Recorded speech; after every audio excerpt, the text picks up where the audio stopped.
Mas no nosso cotidiano, nós temos encontrado dois tipos de situações que são rotineiras. Nós temos aqui do lado, eu vou procurar não falar tecnicamente, mas a gente tem um ligamento que se chama estiloioídeo. Ele tem um tamanho determinado. Em muitas pessoas, em 4% da população mundial, esse ligamento ele começa a se mineralizar. E quando ele começa a mineralizar, ele começa a cutucar terminações nervosas. Então a pessoa começa a ter dificuldade, a ter dor aos movimentos de abertura de boca, movimento de falar, movimento de deglutir. E aí ela passa por por um calvário de especialistas. Não há diagnóstico. Não foi diagnosticado, que a gente vê na radiografia panorâmica. Então, quando nós vemos que esse ligamento... Só na panorâmica que se vê? A panorâmica mata a charada. Já mata. Já Olha, mata. A doutora Aline está antenada. Então, nós colocamos nos nossos laudos, quando nós identificamos que aquele ligamento está maior do que o normal, nós colocamos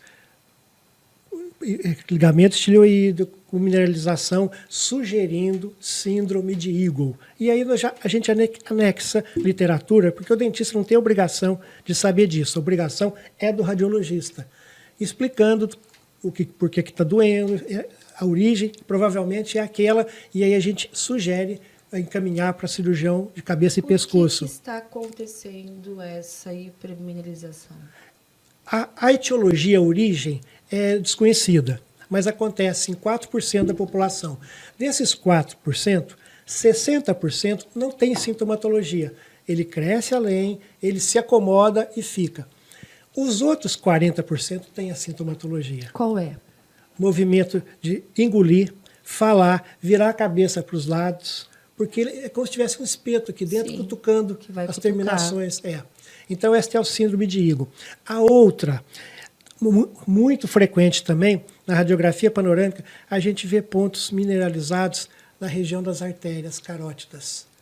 Então, quando nós vemos isso, nós colocamos o laudo sugerindo encaminhar para angiologista ou cirurgião de cabeça e pescoço. Coisa de agora que está acontecendo?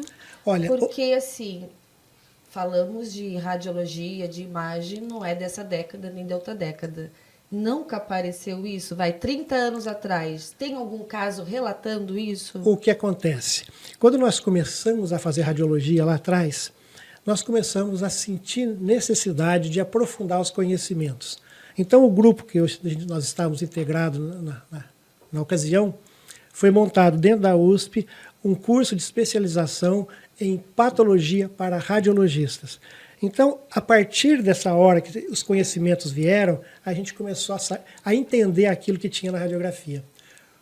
Antes, sempre existiu, mas o radiologista não tinha formação para isso.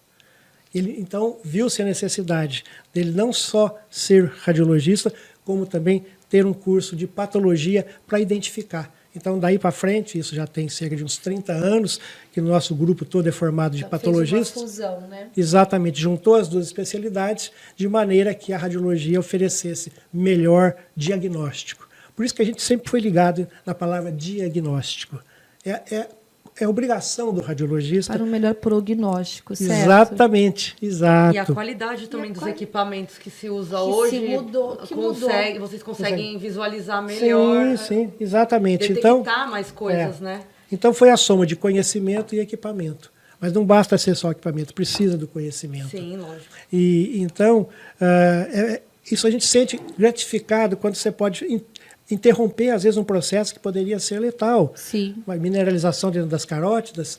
E a gente tem um retorno disso. Às vezes o paciente depois liga para a gente e fala, obrigado, viu, aquele toque que você deu, o médico já marcou a cirurgia, vai remover. Isso que eu ia perguntar, tem tratamento? Tem tratamento, amplo tratamento. Mas aí já entra na parte da medicina. Então, uma pessoa que cai, então o sintoma dela vai ser como se tivesse algo espetando no pescoço, na lateral do pescoço, da base aqui do crânio para a lateral do pescoço, região. Certo? Vai virar a cabeça, ela vai virar a cabeça, não é para semelhar como torcicolo, certo? Isso, exato, É o virar, ela já vai sentir, um breve movimento, ela vai sentir incômodo. Vai engolir, dói. Vai falar, dói.